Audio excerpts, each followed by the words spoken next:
Hello, thank you for watching this video. This is the third part to the series on how I got into vet school, and in this video today I'll be talking about the interview process that I went through. So when I applied, I managed to get 3 interviews, and I had one from Surrey, one from RVC and one from Liverpool, and they were all MMI formats.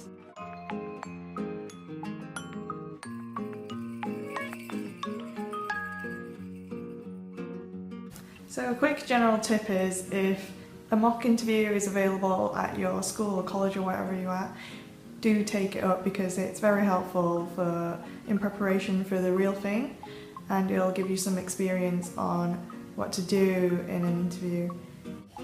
Definitely read up on current issues, and you should have already started this way before your interview date, but also check websites like Vet Times and BVA online. When you're on work experience, try and ask around and ask vets, vet nurses, ask them what issues are prominent at the moment.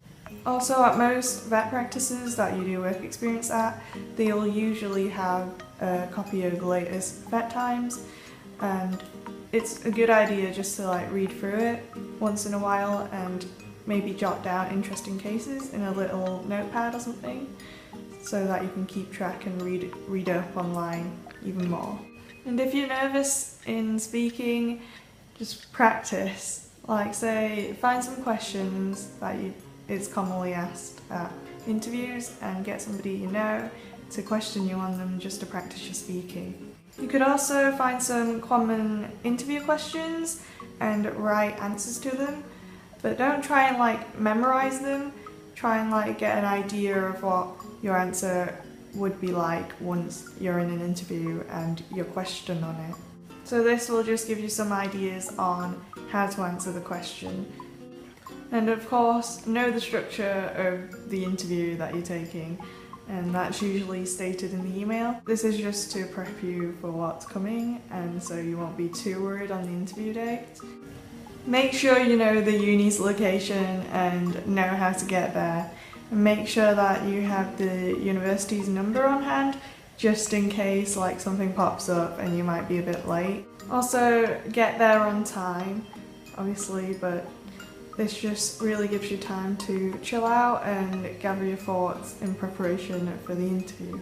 So the first interview I had was at the University of Surrey, and there were 8 stations when I had the MMI, and 7 had interviewers on and 1 was unmanned. So in general, the questions were quite weird in my opinion.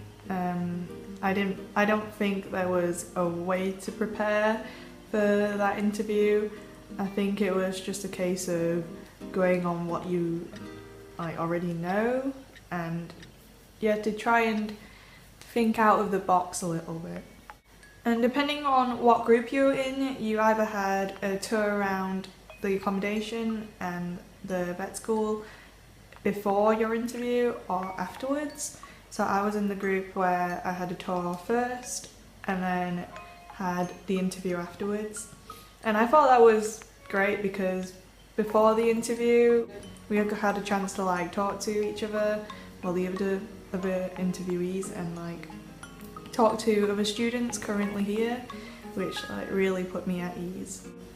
So my second interview was at the RVC, and there were a total of 6 stations, and all of them had interviewers on, and then there was a bit where you had to do group work. And for this interview this time, the questions were a little more common and what you would expect to be at an interview. And there was one which was roleplay, and if you ever come across that, just try your best at it. I just winged it, really.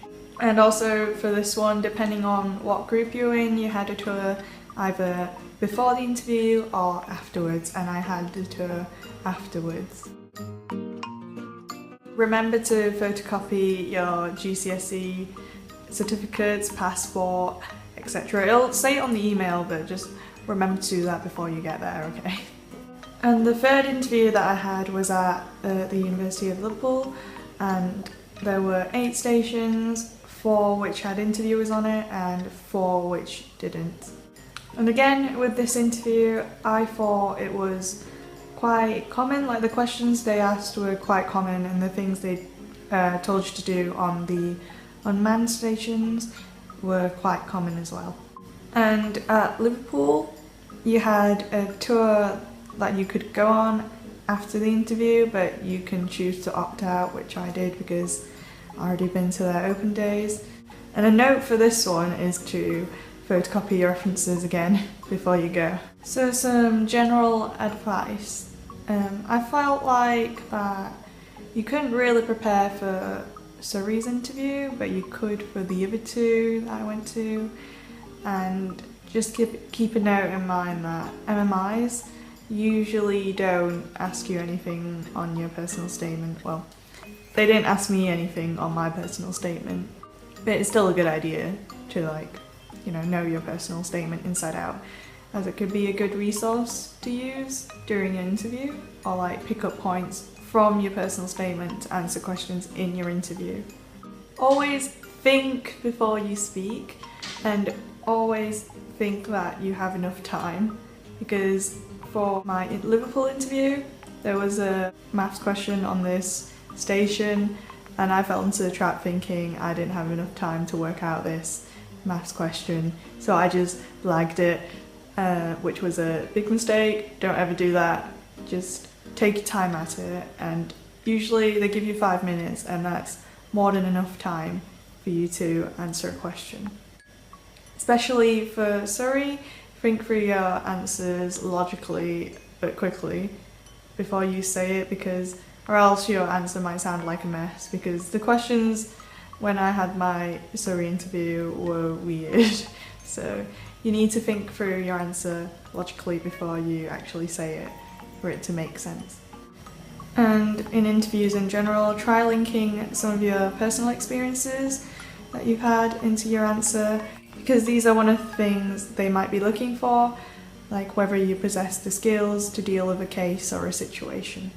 Shake hands with the interviewers and smile and act friendly, because first impressions are obviously important. So in a case of a mind blank, just pause and then think to regather your thoughts and then keep going, because there's no point in continuing with an answer that doesn't make sense. And good luck!